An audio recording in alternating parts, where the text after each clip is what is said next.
Hey guys, what's cracking? Godsman here, coming at you with part 3 of my mechanics tier list video. So for those of you who need a refresher, if you've been following along, the mechanics tier list video is a tier list video that seeks to examine all of the different mechanics throughout the history of Vanguard. Mechanics that have been available to most if not all clans and or nations throughout Vanguard's history, and ranking them on a scale of how good they were. Good being a variety of factors, including how impactful they were to the format, how interesting they were they healthy for the game, and also were their potential as a mechanic fully realized by Bushiroad. Some mechanics are left in the dust, whereas others have been going on and got fleshed out over the course of many sets, so there's definitely variance there. This is going to be tackling the subject from multiple angles, so it's going to be very subjective and a bit nuanced in nature, so definitely expect a lot of my opinions to bleed out in this tier list video. And as a note for those of you who are just hopping on this video but haven't seen the first two, I do have a playlist linked at the end of this video and in my channel description, which will allow you to find the first two videos if you want to catch up and figure out why this tier list shaped up the way it did. I bring up a lot of interesting concepts for these, and this is also a bit foundational for some of the reasonings I'll use in today's video, so definitely catch up on that if you haven't already. And now for today's video, I'm going to be endeavoring to complete the next half of this entire tier list, so expect it to end on video 4 here. But for video 3, we're going to go through all of G series and also V series and the new mechanics that were propagated by those formats. This is the middle point in Vanguard's history. We just did the beginning and the last video will do the end here, so we've got a lot to cover here, and it's one of the more tumultuous and interesting times in Vanguard's history in my personal opinion, so I'm really excited to dive into it. But before we do, if you do like this video, then definitely consider liking, commenting, and subscribing to the channel. We're right at the cusp of 3K mark, and so every little bit helps. I want to be able to hit that goal, and I know y'all can help there, so please help me out if you can. And with all that said, let's go ahead and get into the video. I hope you enjoy. So starting off with G, we've got, of course, the tried and true stride mechanic, the big poster child mechanic that kicked off G and was prevalent through all of G's tenure in Vanguard's history. So the stride mechanic is a mechanic that I think was very good, but is also a bit paradoxical, because despite how good I think stride is, the community tends to have a bit of a backlash on stride. And I want to address that right here when I say that stride is a peak mechanic, because a lot of you I know are going to say, what do you mean stride is peak? More like peak power creep, gods, man. Triple tri plus 15,000 power, all these crazy skills in addition to your other vanguards and units. This is just so much for the game. It's so complicated and powerful. But like, calm down, right? Because the stride mechanic was not all that bad. As a matter of fact, the stride mechanic did not overblow the game, at least not for most of G's tenure. If anything, it made the game more engaging and fresh than it ever had prior. So let me explain this. G had 5 total seasons in its tenure. It had initial G, Gears Crisis, Stride Gate, G Next, and then finally GZ. So with these 5, we had a very interesting 2 to 3 year stretch where strides were able to develop, starting off very slow and methodical, and then ramping up into some of the more monster strides that we know from modern day premium. But strides were probably one of the best mechanics that we ever got in Vanguard, and there's one big reason why. It's the variety. We have now access to the G Zone, which, for those of you who played Yu-Gi-Oh! And know the extra deck, right, which is where your fusion, synchros, exceeds, all those kind of cards come in, that is what it is for Vanguard. An extra deck for Vanguard where we can access these stride units. Stride units come in all sorts of varieties. Some stride units are defensive in nature, some are meant to be finishers, some are setup strides, some are strides that are a lot more mid-range, some could be sort of like protect the castle strides that you want to stride into every turn. They came in all shapes and sizes, and I love strides for that, because strides gave us all a toolbox. Your clan prior to strides was more or less limited to what vanguards you could rise. Let's take the limit break unit here, right? Ezel. What you could do is limited by what vanguard you had. So if you had Ezel as your vanguard, then you were just superior calling, gaining massive power for Ezel. That's all you could really do aside from the things that rearguards may be able to bring to the table, which was not that much, right? And G didn't change too much on the rearguard department, which is probably a good call because, you know, strides did a lot of the bulwark. Now, when we go into other mechanics like cross ride, it's the same thing. Legion, you go Ultimate Break, Legion, your Vanguard, your singular Vanguard is doing all the bulwark there. And Legion tried to pierce the veil a little bit, and I'm pun not intended on that one, by having a secondary Vanguard on there so you can kind of get more effects and freshen things up, but Legions were still very limited in what you could have as your Legion mate, so you were still kind of hedged in. But with the Shrine Gate, you just broke past the barrier. At first, we only had 8 cards in the G zone. It was a very humble beginning, and they mostly comprised of very simple on-hit strides and a pretty neat finisher stride.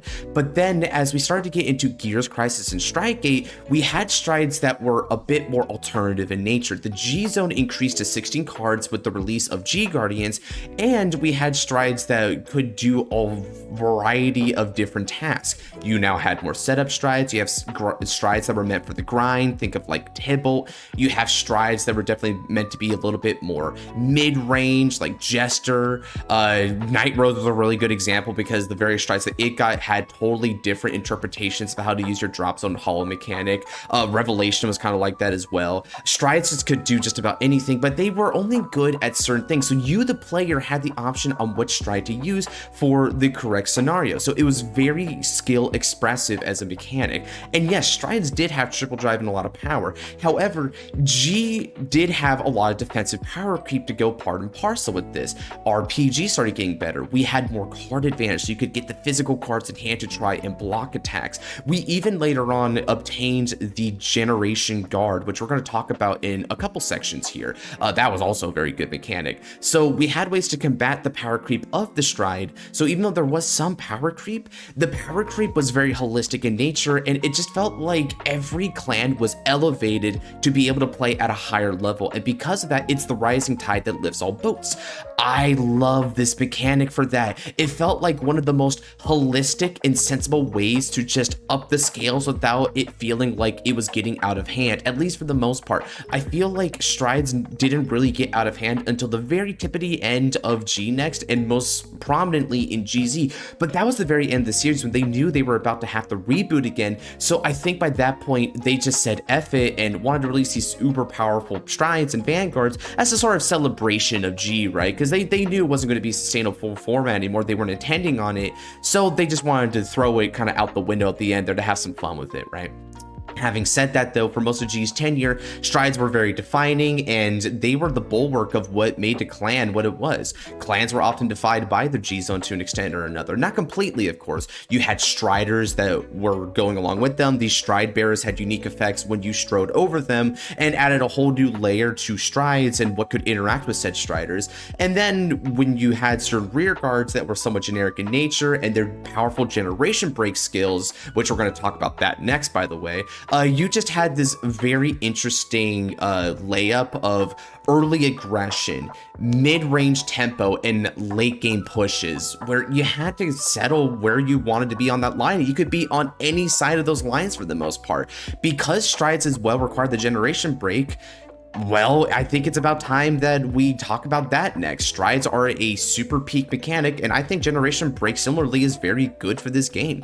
So Generation Break is an ability that every unit with it needs to have in order to get some of their effects off. Now, Generation Break requires you to have face-up cards on your Vanguard Circle or G Zone that are strides. So for instance, let's say that you went first and you strode into a G card. Let's say Interdimensional Dragon, Time Leaper Dragon, or something like that, right? Whatever. Or History Maker Dragon. That would be 1 count on your Generation Break. Your Generation Break 1s are now live because you have that card on the Vanguard Circle. Then a Stride unit, when it goes back into the face-up G Zone, still counts for your Generation Break. So that means that if you stride other cards, you get increased Generation Break, and then if you flip up G cards, that also gets up your Generation Break. So Generation Break was a natural progression system. What was nice about Generation Break is that Generation Break was a good way to stopgap offense. You couldn't get your super powerful cards right off the bat. You needed to wait for Generation Break, and that's really good because by the time we were hitting Legion, it started to feel like the natural flow of resources and just waiting for the opponent to be Great Tier Greater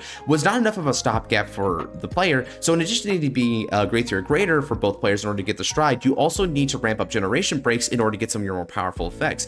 Generation breaks could be present on rear guards, vanguards, and even stride units themselves also had generation break skills. So you needed to tempo some of the earlier strides and early stride plays with some of the later stride plays. So this was just so perfect. It made things nice and slow, and I think that's a really good way to stop the power creep of it. Having said that though, Generation Break did suffer from a couple flaws. One thing about Generation Break is that they started to break the balancing of Generation Break when they introduced decks that did not need Generation Break in order to function well. So think about decks like 7Cs, for instance, which just spit on the notion of Generation Break and striding in general. This meant that everything that was starting to go the way of strides was super vulnerable to 7Cs just beating them down. Furthermore, Generation Break, it did not live up to its full potential, I feel. That's the only thing that's holding it from being peak, because Generation Break, it doesn't just need to be Generation Break 1 or 2 or whatever, right? You could have Generation Breaks ranging all the way up to 8 with GB8s, which they did make that. And they also briefly made a few GB4s as well. But I feel that Generation Break in general could have went a little bit better, because even though we had GBs 1 through 3, we had a couple GB4s and then the round of GB8s, we didn't get those GBs between like 5 and 7, and I think 8 is perfectly fine, so I don't think we need to go beyond 8, but we need to get those 5 and 7, so it didn't feel like they were exploring all the GB tempos quite the right way. And furthermore, after a certain point, decks became built around turboing GBs. If you want to get to GB8, classic examples are Nova Grapplers with Dreiger, and then you also had the strongest example in the history of the GB8s, which is Temeritus Calamitous something Hellheart 8. Hellheart 8 Turbo was it was something different, dog. All they did all day was flip up cards just to try and triple to Hellheart 8, preferably on turn 4. They could help it, right? So now the Generation Break just became this sort of like misnomer of a mechanic where you just need strides and then you get there. It felt like it lacked the tempo screening that it used to. And again, the speed issue of it, like while it was good for like slowing down the game, it also could be abused against players. That means that if you did not get first stride, then a lot of your cards were not online. So going second became more powerful than it ever had been before. So it polarized things in the opposite direction. So it was somewhat detrimental there. So yeah, I think its potential wasn't fully realized. It had some issues, but aside from that, it's kind of close to being a peak mechanic. So I think I'm going to put Generation Break like right here. As a matter of fact, it's just really cool, and I think they were onto something here, and I wish they had held that for V-Series, because V-Series could have honestly used a little bit of a cooldown for some of its effects, might I say. All right, so next up is G-Assist, and G-Assist to me just reads as poor design. Now that might be a little weird to say, because if there's one of the number one issues that people have always cited from the older formats, especially if they were standard babies and they were coming back into older formats, was, oops, I don't have the correct grade, I can't ride, I lose the game, right? It's a tale as old as time in this game. However, while it is nice that they tried to fix that, G-Assist was really clumsy and punishing. G-Assist, to explain it in a nutshell, was when you needed to ride up to grades 1, 2, or 3. If you did not have that grade that you needed to ride up into in your hand, you can initiate the G-Assist. The G-Assist requires you to reveal your entire hand to the opponent. Afterwards, you look at the top 5 cards of your deck. If you can find the correct grade that you need to ride from the top 5, you can add it to your hand by then removing 2 cards from your hand from the game, and also back during the G era, removing 2 cards from your G zone from the game. That's what makes it the G assist, because the G zone is helping in that equation. This did help you ride, which was really nice, but G-Assist was so detrimental. Not only were you losing precious cards in the G-Zone, but losing cards in the hand means that you were just actively negging in the early game. And yes, you could get a lot of card advantage in G by this point, so you could make up for that card advantage, but the problem is that you're often removing key defensive or offensive pieces that are supposed to help you like get by in the early turns and set the foundation for those key combos that would get you the card advantage. So in other words, you have a machine that could fire on all cylinders, but then you have to actively take out a cylinder just to get it going in the first place, which is going to harm the overall system. So G-Assist was too punishing, I feel. It was clumsy because I think what they tried to do was they tried to use G-Assist as a means to inform players, yes, play correct ratios and mitigate the issue of missing a ride as much as possible. But if you do miss a ride, you do have this method, but you don't want this method, so you want to build as well as possible anyway. I think they were afraid of certain decks like Dimension Police, which could opt to run very wacky ratios just to try and min-max the system, right? I mean, heck, something like Die Kaiser could like break a guard if you check a grade 3, so I don't play a lot of grade 3s. V-Series expanded on that even greater degree. So they did that, but I feel like there could have been alternatives to the G-Assist in how it did it. For instance, in V-Revival format, right? It's the format that we have in the Oathkeeper server. There is a mechanic that I'm thinking of implementing called the V-Assist. Now, for natural V, V took out the G-Zone part of the G-Assist and just removed 2 from hand because obviously we don't have G-Zone in V-Series. But I'm thinking of doing away with all of that and implementing a system where instead what you do is you remove 1 card from your hand and they reveal cards from the top of your deck until the correct grade is found and you rank that. So that A takes out the whole -2 to just get the 1 card kind of combo going on, which is too vicious. You're only getting 1. But in order to punish the decks that are trying to min-max the system a little bit, you have to ride whatever you see off the top of your deck. You don't get any options. So for instance, if you're playing a lot of grade 3s, but what you see is a grade 3 heal trigger, well, sorry, Buckaroo, that's what you're riding, man. Still feel like min-maxing the system. So yeah, that is definitely a way to still get you up in the game there, but it could be kind of risky. So I feel like that's a little bit better overall, and I wish they could have taken it that way, but they didn't. So it's just a poor design. Generation Guard. Boy, oh boy. Let me do that. Yeah, let me do that. I'll put this at the bottom because, you know, it's just more foundational, right? Oh boy, talking about Generation Guards. So if there was one mechanic introduced to the game that is so universally beloved to the game, it would be the Generation Guard. Absolutely everyone on the planet loves the G-Guard. The G-Guard is a G-Zone unit, much in the same way that Stride unit is, but instead of being a red card for, you know, big Vanguard swings, it is a green card used to defend you during the opponent's turn. The way that you invoke the Generation Guard is by discarding a heal trigger from your hand. This was revolutionary. Not only did you get a super strong guard, G-Guards being at base 15k power in shield, and then you could gain shield from a variety of ways into a variety of degrees, meaning that they were often good 1-card guards. G-Guards themselves also made heal triggers way more useful than they had been before. Prior to the G-Guard, when you drew a heal trigger or you checked it but you get the heal, that's it. It was just whiffed. And Legion tried to address this by letting you throw back heal triggers, but this created a whole bonanza where you had like forever formats where no one effing died because they kept having heal triggers in deck, right?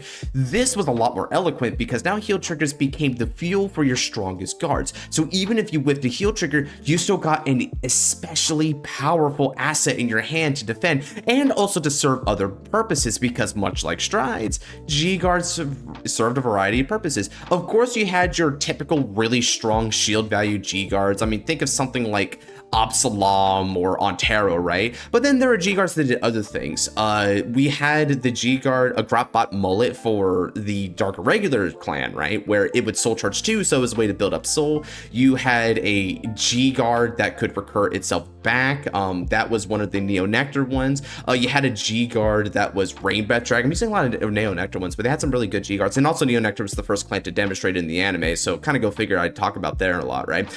Rain Breath could call a card, which not only allowed you to get a strong interceptor, but it could actually proc auto skills. So it was a way to get defensive skills of your Vanguards live. So some like that in Bermuda Triangle did that as well. So those were another cool one. You had a couple that were even removal based, right? So Impede Dragon and most iconically Denial Griffin could actively shut down the opponent's defenses while also getting rid of cards on their field. So it was disruptive and it was also disruptive, if you catch my drift. So G-Guards did a variety variety of different functions, and these were very interesting. And again, just like Strides, you had a whole toolbox of G-Sharks at your disposal. You had to choose which of these shields were better. Did you want to go for G-Guards that were uniformly purposed for strong maximum shield, or did you want G-Guards that didn't necessarily shield as much but had other good utility options? It was up to you, and you would cross-reference it with what your Strides were good at. If your Strides were really good at building resources anyway, you may as well go for high shield G Guardians. But if your Strides were mainly meant to be like super powerhouse units, then your G Guardians may be better served as resource gaining engines, right? A good example would be Nova Grappler. Favorite Champ Victor was a monster of a multi-attack card, right? You could get like what is it, 3 Vanguard attacks, 6 rear guard attacks, something like that. It was an incredible amount of attacks, but it ate so many cards in hand, and also you ate a lot of counterblast. So one of the G-Guards that Nova's got would allow you to countercharge a bunch as well. So you got even more resources from that one, right? And that's the relationship between the Stride and the G-Guard in that clan. So yeah, very interesting. Strides are peak and generation cards are slightly even more peak. Probably the coolest mechanic we ever got in the history of Vanguard here. This is going to be staying at the top of peak, no debate. Ultimate Strides. Ultimate Strides were a... Man, they were a god-awful design. Ultimate Strides, where do I even begin with this one? So, Ultimate Strides came out in GZ. Let's start with the historical basis, right? They were in the final season of Vanguard, so Ultimate Strides released for only a couple of sets at the very end of GZ, because GZ only spanned between GPT 13 all the way until Divas Festa 7, which is just right after GPT 14. So, you only had like 2 mainline sets and like a few extra like booster sets on the side there. So, GZ was very brief. I mean, they knew they're going to reboot anyway, so they didn't really want to spend too much time in it anyway, right? So the Ultimate Stride was a Stride unit that was 1 per nation. They were meant to be the nationwide finisher that your deck could use in order to finish off the game. But, you know, in order to keep things really grandiose, Ultimate Strides had some extra stipulations to kind of make them more difficult and scary. For one, Ultimate Strides need you to discard an exact copy of your Vanguard from hand as the cost for Stride, right? So you can't use Stride Fodders and stuff for it. So you need specifically another copy of your Vanguard. So for instance, if you wanted to go Megiddo, Valios would need to discard another copy of Valios just to get there. Furthermore, Ultimate Strides had a very sad detrimental skill where at the end of the turn, after your Ultimate Stride, if you didn't finish it off, all your G-Zone cards are removed, including the Ultimate Stride. So, yeah, they're all gone. And that really sucks for Ultimate for you, because the moment you Ultimate Stride, if you can't kill that turn, it's just over. So Ultimate Strides just, like, at first glance, they're supposed to be like a super cool and epic mechanic, right? Like, they're supposed to be the ultra finisher. You stake your entire life on the line, right? It's uber anime, and in the anime, they're a lot cooler than they are in the TCG, admittedly. But the issue is that Ultimate Strides were just really one-note, very busted, and just ultimately made for an unhealthy play balance. So the way that GZ worked was you would go for your first Stride, which was by this point in Power Creep was actually starting to get really out of hand. A lot of first Strides were just incredibly stupid overpowered, right? A great example is a Balam for Dark Irregulars. That card just did everything better than most of their Dark Irregular decks. Then right afterwards, once you hit like 3 face up with the G-Zone, which is another stipulation, by the way, you need to have 3 cards face up with the G-Zone, you just Ultimate Stride into Dust and hopefully just win the game there. It's so powerful that, like, if you couldn't win with Dust anyway, you don't care if you lost your G-Zone. You're probably dead in the water regardless. You see how lame that is, where you just make so many decks linearly, like, go towards that one Ultimate Stride win condition, and it's not like they're per clan, they're per nation, so we only had, like, what, 6 Ultimate Strides out there if you discount Gizeh? That's really small, and a lot of the Ultimate Strides, I mean, they were just kind of dumb to fight against. They didn't, like, sure, they felt like really cool godlike cards the first couple times you do it, but then it gets really dull, repetitive, and like mind-numbing after a while. I mean, how many times do I want to have to deal with the freaking Dust end of the world, just paying and reduce your power and you can't guard? Oh, it's so horrible. Freaking Ultima, just horrible design as well. Even some of the, like, even like Drachma, right? Drachma is the weakest of these, and it's not a good finisher, but that's precisely why I like Drachma as like a meme, because now Dragon Empire felt like it was so far behind because they didn't get their uber sick unfair win condition card, because it's not a finisher, it's just a removal card. Like, it's just lame. It was so like polarized and in a bad way, and that wasn't enough, right? Let's be real. ultimate strides, in addition to being busted, being linear, being boring, and also hedging in so many decks into their playstyle, ultimate strides just went in the face of everything that G had built up to. G was establishing a wide variety of different game state options. You wanted to tempo things out. You wanted to progress into things in a natural way.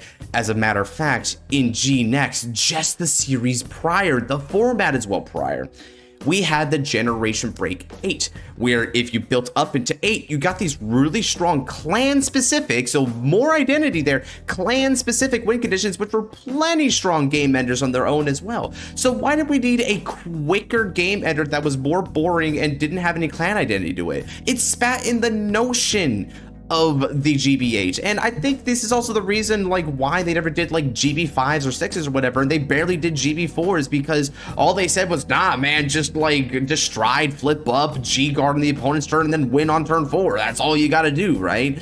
It was so bad. It actively destroyed a lot of the fine points of the stride mechanics. So the ultimate stride was the ultimate affront to G series. Okay, imaginary gift, where would this go if not Porta's?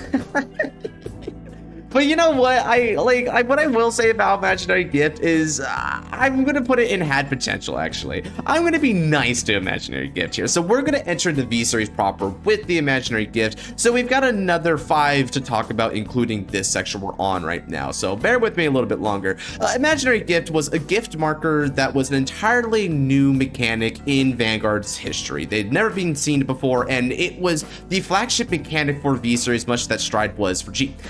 It was a 3-of-kind mechanic where you had Imaginary Gift Force 1, Accel 1, and Protect 1. Now, Force clans were the majority of clans by a slight margin, but you also had clans that were Accel clans and Protect clans. Clans only ever got one marker type, usually, and it would always be ubiquitous throughout every member of that clan that were grade 3 or greater units, right? Now, not every grade 3 actually got a Force marker or whatnot, but once you went to grade 3, only grade 3 or graders had them naturally. It was an ability, a marker that you got naturally whenever you rode the card. Whether that was a normal ride or superior ride, it did not matter. If it did not distinctly state that you do not get the marker, you got the marker.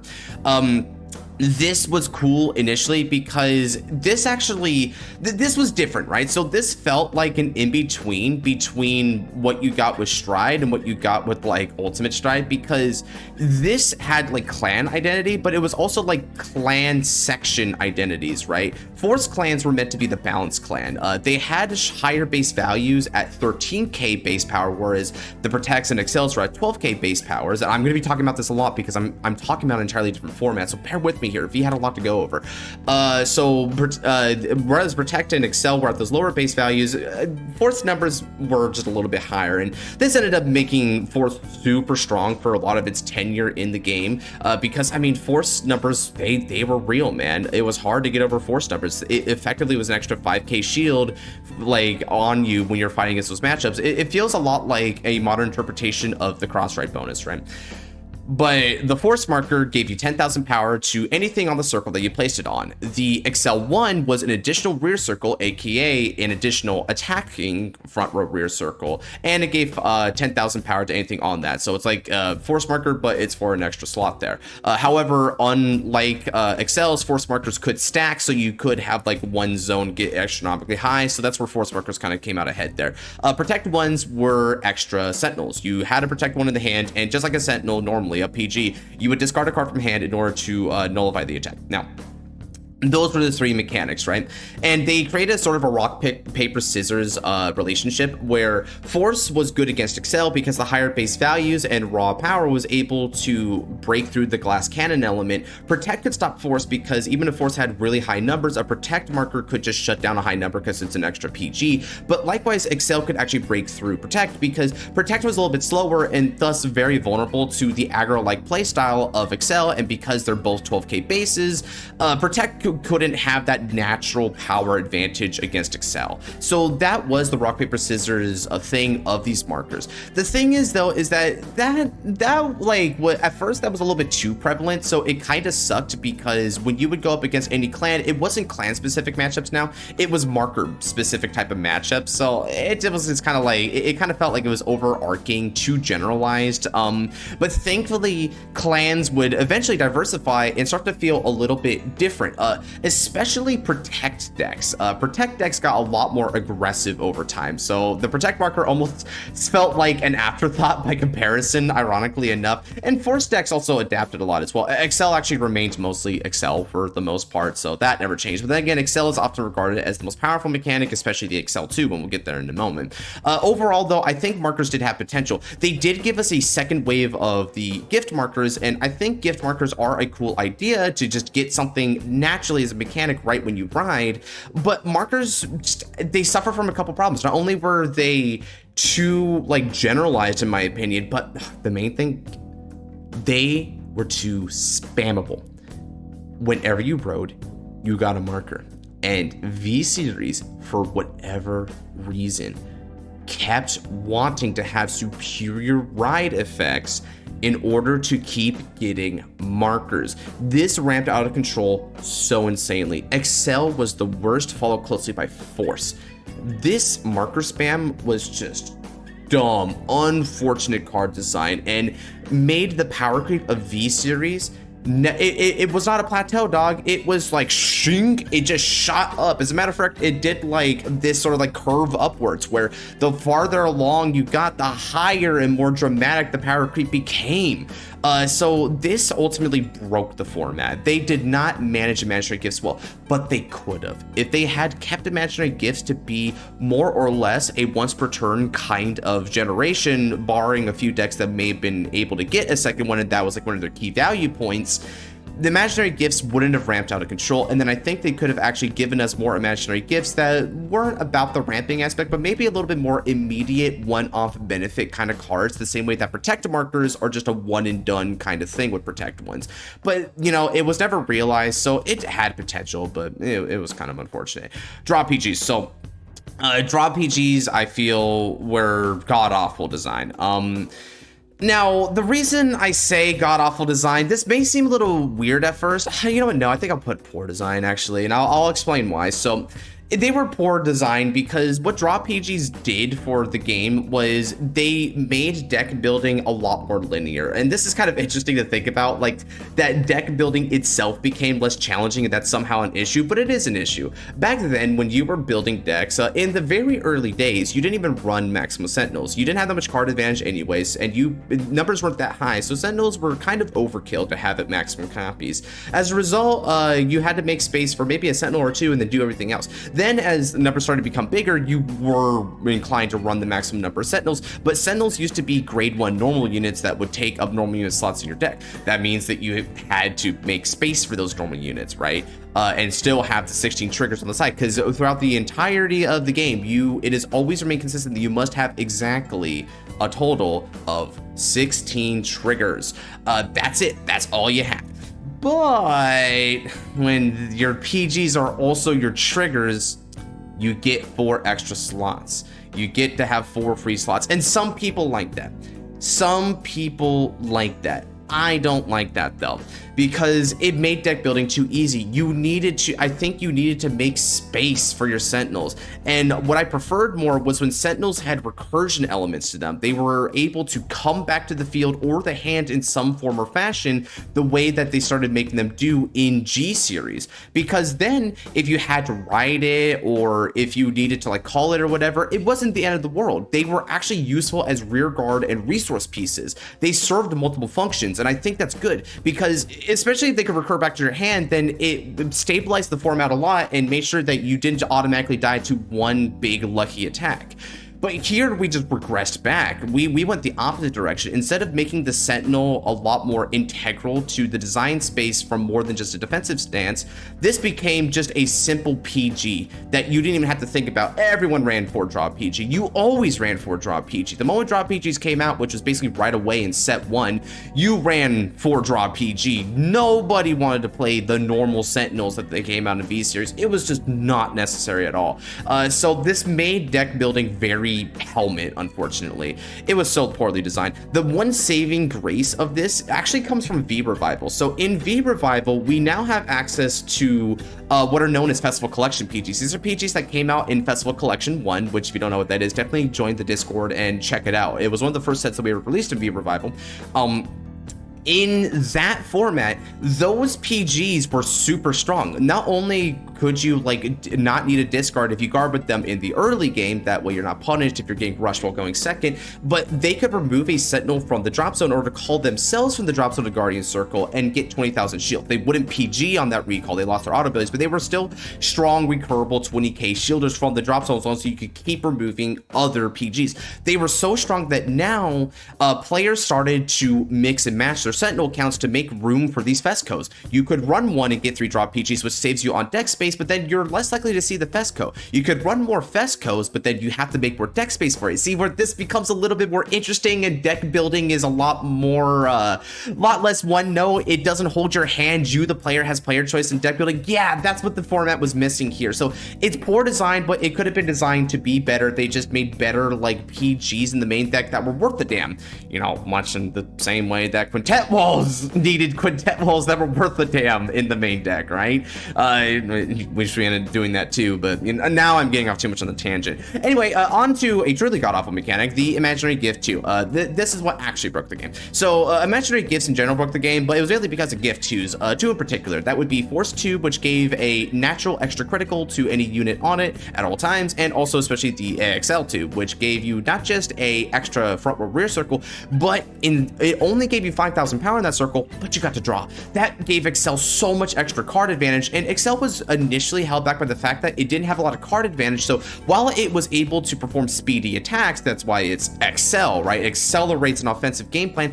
It couldn't be backed up by a lot of card advantage most of the time, so it was quite vulnerable, bit of a glass cannon. This changed that story. Now you had the card advantage to always front those extra rear circles that you were making, and also still survive on the back end, and you just quickly overwhelmed your opponent because every Excel is effectively a multi-attack, and sometimes even multiple multi-attacks for some of the truly heinous card designs like Gold Paladin, Great Nature. So it was just so terrible. I like the concept of it, but that was bad. And honestly, Force 2 is almost just as bad. Force 2 giving a critical to anything on your Vanguard or Rearguard circle that has it meant that attacks were so much harder to take, because before Force 2, right, here's the thing, Force 1 gave you a lot of power, but unless your units got a natural extra critical, for all that power, it was only usually worth 1 damage, right, which is why getting a critical was very impactful in Force decks, because you could actually kind of get the best of both worlds there.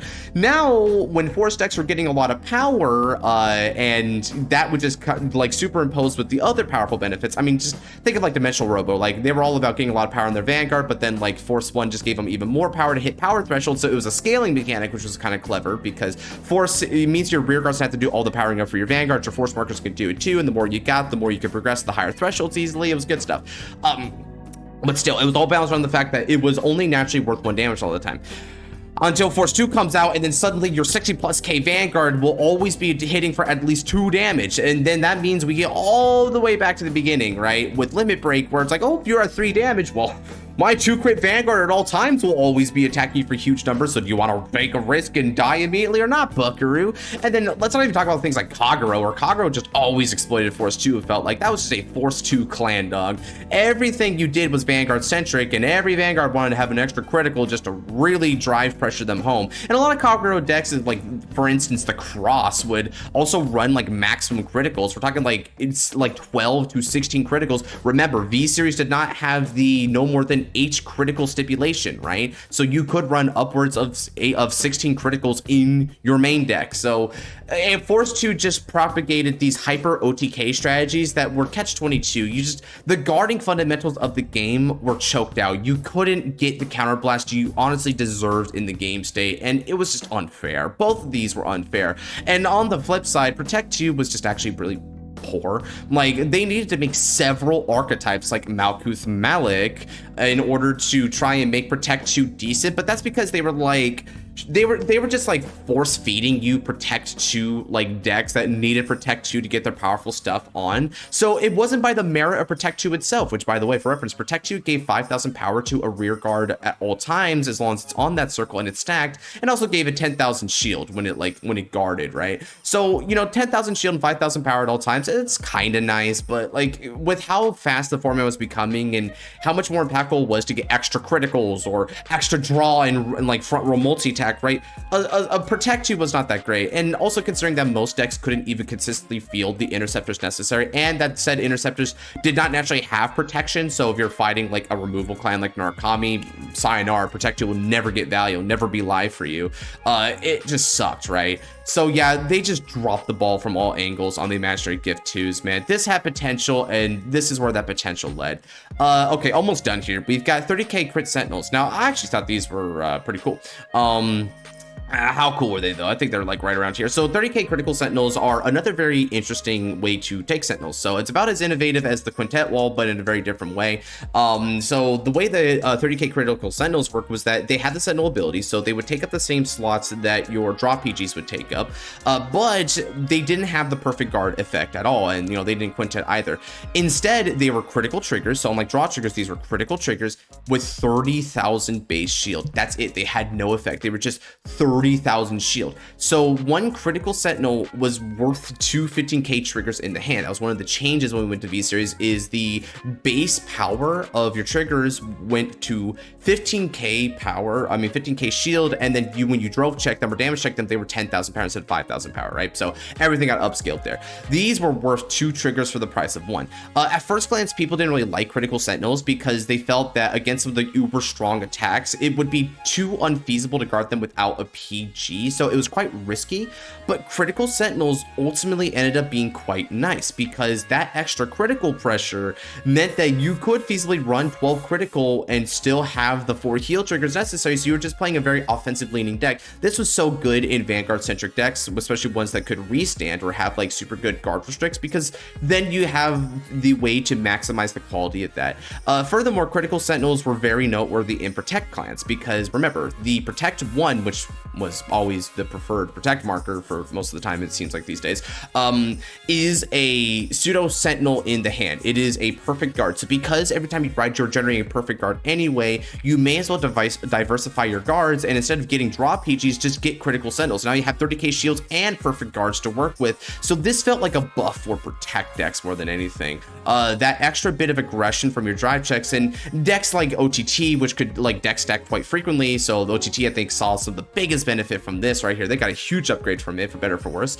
Critical sentinels all around just added a lot of build variety here. Even in Modern V Revival right now, critical sentinels do sometimes see play here, and critical sentinels, just like draw PGs, are viable targets for Festival Collection PGs to be utilized, and also for the Festival Collection quintet walls, which can call off the top 5. If you call a critical sentinel, that's 30k shield already, right? So the natural shield there really helps and means that because for instance with quintet walls, if you call a PG, you have to discard a card anyway to get the PG live, right? But for this, you just get the full 30 shield if you call it there. So the variety in how you built your sentinel lineup and the sentinels being good at different things meant that, yeah, deck building became a lot more fresh and interesting here. So I think this was pretty cool. Now, I don't think this was really good for the game or even peak. I would never dare say that because critical sentinels, unfortunately, are still critical triggers, and the one thing that they did that I feel was kind of sad was that they gave more free reign for decks to be all about critical sack. Remember the Dragonic Overlord, the cross deck I mentioned before, which will run 16 criticals?